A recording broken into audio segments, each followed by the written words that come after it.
సముద్రంలో ప్రాణాలకు తెగించి వేటకు వెళ్లే గంగపుత్రులకు ఇదో ఆరెంజ్ అలర్ట్.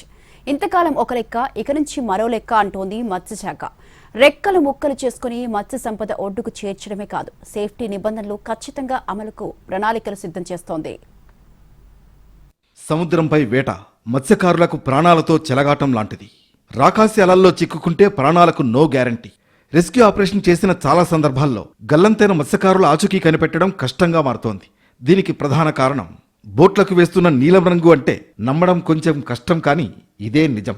ఇటీవల విశాఖ తీరంలో పెను విషాదం నింపిన బోటు ప్రమాదాలు దీన్ని నిరూపించాయి. గంగవరం తీరానికి దగ్గరలో రాకాసి అలల్లో చిక్కుకుపోయింది IND AP VSMM 83 బోటు.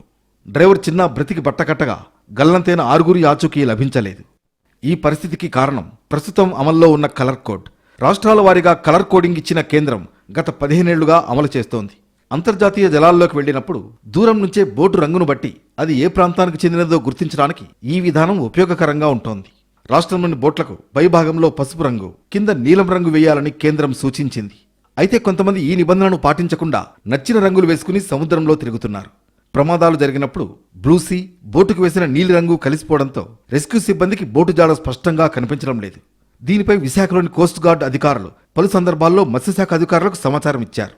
ఈ క్రమంలో నీలం రంగుకు బదులుగా నారింజ రంగు వేయించాలని సూచించింది. ఈ దిశగా మత్స్యశాఖ ప్రణాళికలు సిద్ధం చేస్తోంది. ఫిషింగ్ బోట్ అసోసియేషన్లు మత్స్యకార సంఘాల అభిప్రాయాలను సేకరించేందుకు రెడీ అవుతోంది. పైన ఎల్లో కలర్ ఉండేలాగా, కిందన బాటంలో బ్లూ కలర్ ఉండేలాగా ఈ కలర్ కోడింగ్ అనేది నిర్ణయం తీసుకోవడం జరిగింది. బట్ ఏంటంటే ఈ బ్లూ కలర్ ఉండటం వల్ల సముద్రం తాలూకా కలర్ కూడా బ్లూ కలర్లో ఉండటము, 2 కలర్స్ వల్ల కూడా ఈ బోటుని ఐడెంటిఫికేషన్ చేయడంలోని కొంత ఇబ్బంది జరిగిందని చెప్పి, దానికోసమని చెప్పి ఇండియన్ కోస్ట్ గార్డు సిఫార్సు చేసి ఒక ఆరెంజ్ కలర్ అనేది బోట్కి, మెకనైజ్డ్ బోట్స్కి బాటంలో వేస్తే ఐడెంటిఫికేషన్ ఏదైనా రెస్క్యూ సమస్య వచ్చేటప్పుడు, రెస్క్యూ చేసేటప్పుడు, అదేవిధంగా తుఫాను సమయంలోని వీళ్ళని కాపాడాల్సిన పరిస్థితుల్లో కూడా ఆరెంజ్ కలర్ అనేది విజిబిలిటీ బాగుంటుందని చెప్పి ఇండియన్ కోస్ట్ గార్డ్ సిఫార్సు చేస్తుంది. మత్స్యకారుల బోట్లు మరింత సురక్షితంగా వేటకు వెళ్లేందుకు మార్గదర్శకాలు సిద్ధమవుతుండగా ఆరెంజ్ కలర్ కోడ్ అమలు సాధ్యాసాధ్యాలపై భిన్నమైన అభిప్రాయాలు ఉన్నాయి. భద్రత కోణంలో ఈ ప్రయత్నం స్వాగతించేదే అయినా బోటు ఆపరేటర్లకు భారంగా మారుతుందనేది ఆలోచన. బోట్లను హార్బర్ నుంచి బయటకు తీసి పెయింట్ చేసి తిరిగి సముద్రంలో వేటకు వెళ్లాలంటే కనీసం ₹1,00,000 వరకు ఖర్చవుతుందనేది అంచనా. అది కూడా అన్ సీజన్లోనే సాధ్యమవుతుంది.